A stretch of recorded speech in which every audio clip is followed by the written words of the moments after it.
títí náà ẹgbẹ́gá ọba wa ẹgbẹ́gá. Títí lálá ni ó máa fi ẹlẹ́kùnrin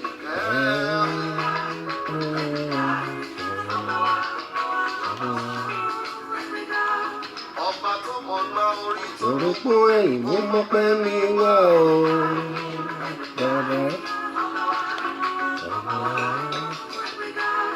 Ẹ̀rù jẹjẹ létí òkòkò bá júbà rẹ bàbá o. Ọba wa ẹgbẹ́gá. Títí títí ni wọ́n máa yìn ọ́, ṣé bí wọ́n ní bàbá àgbà yìí.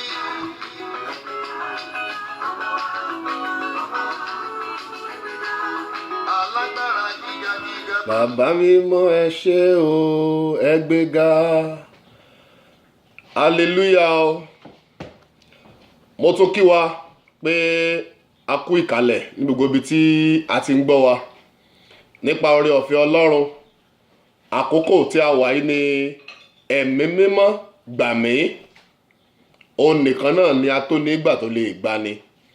Ṣùgbọ́n kí a tó tẹ̀síwájú nínú ọ̀rọ̀ Ọlọ́run, ẹ jẹ́ kí a gbàdúrà. Ní orúkọ Jésù, ní agbára ẹ̀jẹ̀ Jésù, Ọlọ́run láàárọ̀ yìí gbogbo ògo jẹ́ ti yín, ẹ gba ọpẹ́ wa. Bí a ṣe fẹ́ lọ nínú ọ̀rọ̀ yín láàárọ̀ yìí lórúkọ Jésù, Olúwa bá wa sọ̀rọ̀. Fi ọ̀rọ̀ rẹ yé wa. Ẹ̀mí mímọ́ jókòó nínú wa, máa darí wa, kí o sì máa ṣàtọ́nà wa. Níparí gbogbo ká láyọ̀ ká yìn ọ́, Jésù Olúwa wa. Mo tún kí wa lẹ́ẹ̀kan pé ẹ kú ìkàlẹ̀ lórúkọ Jésù Kristi, ó máa dára fún gbogbo wa. Ohun tí a ń sọ̀rọ̀ lórí rẹ̀ ní ọ̀sọ̀ọ̀sẹ̀, òun náà ni ẹ̀mí mímọ́. Ẹ̀mí mímọ́, ìkan nínú mẹ́ta lọ́kan. A ní baba, a ní ọmọ, a sì ní ẹ̀mí mímọ́. Ohun tí a fẹ́ sọ̀rọ̀ lórí rẹ̀ náà tí a ti sọ̀rọ̀ bọ̀ lórí ẹ̀ ni wípé tí ènìyàn bá ti di àtúnbí, ǹjẹ́ ó ti lẹ́tọ̀ọ́ láti gba ẹ̀mí mímọ́?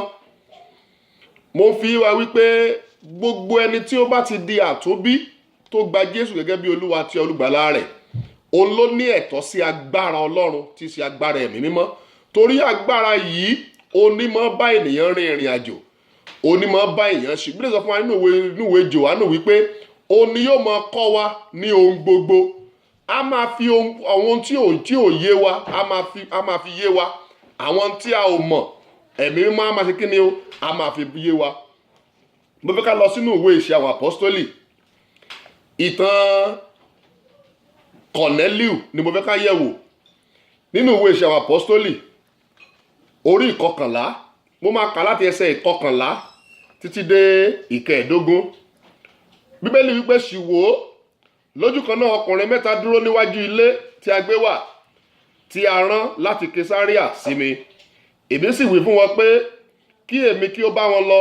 Ẹ̀mí wí fún wọn pé kí èmi kí ó bá wọn lọ, kí èmi kí ó sì má kọminú ohunkóhun.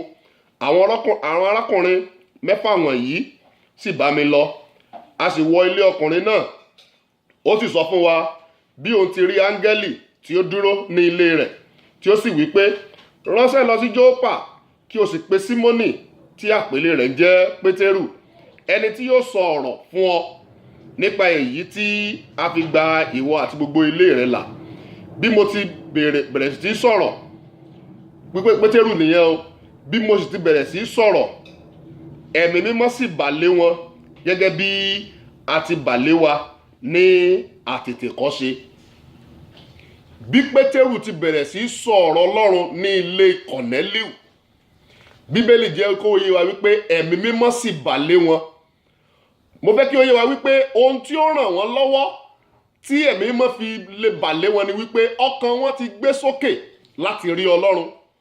Gbogbo ẹni tó ń gbọ́ mi, ọkàn wa gbọ́dọ̀ gbé sókè láti rí Ọlọ́run. Tí ọkàn wa bá ti gbé sókè láti pàdé Ọlọ́run, ó ti di dandan ọkàn wa máa ohun gangan fúnra rẹ̀ á fi ara hàn. Ọ̀pọ̀lọpọ̀ ènìyàn ni ó wà nínú ìjọ ṣùgbọ́n ìjọ kò sí nínú wọn. Wọ́n rò pé àwọn wà nínú Jésù ni Jésù gan ò sí nínú ayé wọn. Ọ̀pọ̀lọpọ̀ ní Jésù ti kúrò nínú ìrìn àjò rẹ̀ tí wọn ò sì mọ̀. Ìrìn àjò tí ọ̀pọ̀lọpọ̀ rìn, ìrìn àjò pé mo ti gbàgbọ́ tipẹ́tipẹ́ ni ọ̀pọ̀lọpọ̀ rìn. ẹ̀yin olùgbọ́ mi gbogbo ní gbogbo bí tẹ́ ti ń gbọ́ mi, ẹ̀mí mímọ́ Ọlọ́run lè bà lé ènìyàn tí yóò sì bẹ̀rẹ̀ sí máa fi èdè tuntun sọ̀rọ̀ ní kété tí ènìyàn bá ti gbàgbọ́. Mo fẹ́ kí ó yé wa wípé ìdí eléyìí ó ní àwọn ọmọ ẹ̀yìn èyí ni wọ́n fi dúró ní yàrá òkè láti gba agbára. Ó ní a ó gba agbára nígbà tí ẹ̀mí ìbá bà lé wa, ohun tó máa fún wa ní oore ọ̀fẹ́ nìyẹn láti tẹ̀síwájú nínú ìrìn àjò ìgbàgbọ́ yìí. Tí a bá ti di ọmọlẹ́yìn Kristi ní tòótọ́, a lẹ́tọ̀ọ́ sí agbára Ọlọ́run. Mọ́mí dádì, kí ni ó ń dá yín dúró? Ẹ bẹ̀bẹ̀, ẹ sì béèrè lọ́wọ́ Ọlọ́run. Ọlọ́run tí fi fúnni, onímọ̀ fúnni ní agbára, onímọ̀ fúnni ní okun, onímọ̀ fúnni ní oore ọ̀fẹ́. Nínú ẹ̀mí mímọ́ oríṣiríṣi ẹ̀bùn òun ló wà níbẹ̀ tí ó lè jẹ́ ìwúlò, tí ó wúlò fún èmi àti yín nínú ìrìn àjò ìgbàgbọ́. Tí ènìyàn bá jẹ́ ìránṣẹ́ Ọlọ́run, ó dára kí ènìyàn béèrè fún agbára Ọlọ́run. Ṣùgbọ́n gbogbo ènìyàn tó bá ti jẹ́ ọmọ Ọlọ́run pátápátá ni ó ní oore ọ̀fẹ́ láti béèrè fún agbára tí í ṣe agbára Ọlọ́run. Bíbélì jẹ́ kó wa wípé ó ní olú àlùfáà ni wá. Ìyẹn túmọ̀ sí wípé àwa náà ìránṣẹ́ Ọlọ́run ni wá. Gbogbo ènìyàn tó ń gbọ́ mi tó bá ti jẹ́ ọmọ Ọlọ́run Kristi pátápátá, gbogbo wa pátápátá ni ìránṣẹ́ Ọlọ́run. Ọmọ Ọlọ́run ni wá. A gbọ́dọ̀ lè ṣiṣẹ́ Ọlọ́run. A gbọ́dọ̀ lè sọ̀rọ̀ Ọlọ́run fún àwọn ènìyàn, àwọn tó ń ṣègbé. A gbọ́dọ̀ lè ṣe ká jẹ́ ìyìn rere. Gbogbo ènìyàn ló gbọ́dọ̀ lè jẹ́ ìyìn rere. Ohun tó lè mú kí eléyìí ṣeé ṣe fún wa ni agbára Ọlọ́run. Mo gbàdúrà ní wákàtí wípé agbára Ọlọ́run tí ayé yín nílò, tí ayé tèmi náà nílò, lórúkọ Jésù Kristi Ọlọ́run máa sọ̀kalẹ̀ sínú ayé wa. Mo fẹ́ kẹ́ ẹ gbàdúrà ní àkókò yìí kí ẹ sọ fún Ọlọ́run alààyè. Mo fẹ́ kí ọkàn yín gbé sókè láti rí Ọlọ́run. Mo fẹ́ kí ọkàn yín gbé sókè láti gba agbára Ọlọ́run. Ẹ pe orúkọ Jésù Kristi níbi tí ẹ wà. Ọlọ́run, mo ń fẹ́ ọ nínú ayé mi. Mo ń fẹ́ agbára rẹ. Mo fẹ́ oore ọ̀fẹ́ rẹ. Mọ́mí dádì, ẹ pe orúkọ Jésù Kristi, ẹ gba àdúrà ní orúkọ Jésù, ní orúkọ Jésù, ní agbára ẹ̀jẹ̀ Jésù. Ọlọ́run ẹ̀mí mímọ́, à ń fẹ́ ọ nínú ayé wa. Gbé agbára rẹ wọ̀ wá, gbé agbára rẹ wọ̀ wá.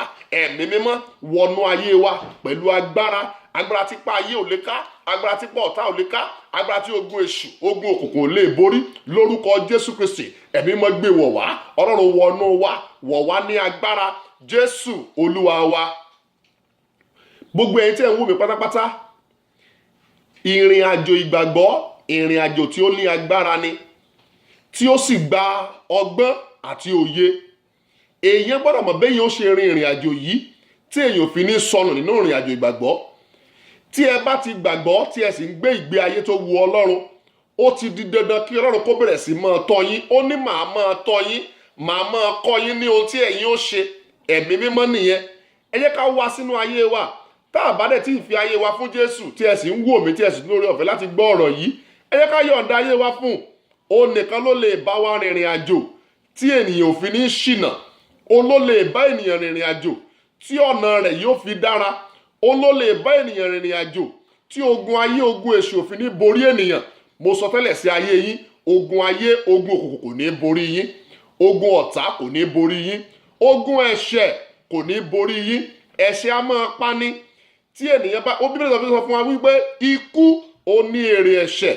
Tí ènìyàn bá ti wà nínú ẹ̀ṣẹ̀ tí kò ronúpìwàdà, tí kò kúrò nínú ẹ̀ṣẹ̀ yìí, ó lè já sí ikú, ó lè já sí àìsàn. Ẹ̀ṣẹ̀ a máa mú àìsàn wọnú ayé ènìyàn. Ẹ̀ṣẹ̀ a máa mú àìní wọnú ayé ènìyàn. Ṣùgbọ́n tí ènìyàn bá ti gba Jésù gẹ́gẹ́ bí Olúwa àti olùgbàlà rẹ̀, tí ó sì bẹ̀rẹ̀ sí gbé ìgbé ayé tó wu Ọlọ́run, ẹ̀mí mọ́ Ọlọ́run á wà pẹ̀lú rẹ̀, á sì máa darí rẹ̀. Bí ó sọ fún wa wípé ẹ̀mí Ọlọ́run sì tọ̀ Jésù wá, àwọn áńgẹ́lì sì bẹ̀rẹ̀ sí ṣe ìránṣẹ́ fún lẹ́yìn tí a ti dán wò. Mọ́mí dádì, ẹ jẹ́ ká kúrò nínú ìwà ẹ̀ṣẹ̀, ẹ jẹ́ ká kúrò nínú ìwà ayé. A lè máa gbénú ayé. Bíbélì sọ fún wa pé a kì í ṣe ti ayé yìí, torí wípé a ní ìlú ìbílẹ̀ kan lọ́run tí à ń lọ. Mo gbàgbọ́, mo sì mọ̀ wípé lórúkọ Jésù Kristi, ẹ̀yin tí mò ń wò yìí, àjọ máa débẹ̀ ni. Ìjọba Ọlọ́run tí à ń retí, ó máa bá wa, àdẹ̀jọ́ máa débẹ̀ ni. Ohunkóhun tí ò ní jẹ́ ká lè dé ìjọba Ọlọ́run, Ọlọ́run máa gbà kú lọ́wọ́ wa. Orúkọ mi ni olùṣọ́ àgùntàn Adébọ̀wálé Dáìró. Ẹ jẹ́ kí a gbàdúrà. Ọlọ́run tí gbogbo agbára ń bẹ ní ìkáwọ́ rẹ̀, ọ̀rọ̀ rẹ̀ tó ti jáde. Bíbélì ni ó rán ọ̀rọ̀ rẹ̀, ó sì mú wọn lára dá. Gbogbo ibi tí ayé wa ti ń fẹ́ ìwòsàn, lórúkọ Jésù, ọ̀rọ̀ tó jáde kó wò wá sàn. Ẹ̀mí mímọ́, à ń fẹ́ ọ nínú ayé wa, à ń fẹ́ ọ nínú ilé wa, à ń fẹ́ ọ nínú ìdílé yìí, à ń fẹ́ ọ níbẹ̀. A fẹ́ kí ẹ jọba, afẹ́kẹ́ ẹ máa darí wa kí ẹ sì máa ṣe ohun gbogbo lórúkọ Jésù. Olúwa wa ṣe bẹ́ẹ̀, máa tọ́ wa sọ́nà ẹ̀mí mímọ́ o, máa darí wa o, má jẹ́ ká ṣe ẹ̀ṣẹ̀ gbé o. Ọlọ́run gbọ́ kó o ṣe bẹ́ẹ̀, Jésù Olúwa wa. Mo fẹ́ràn yín, Jésù sì fẹ́ràn yín jù mí lọ. Ẹ ṣé.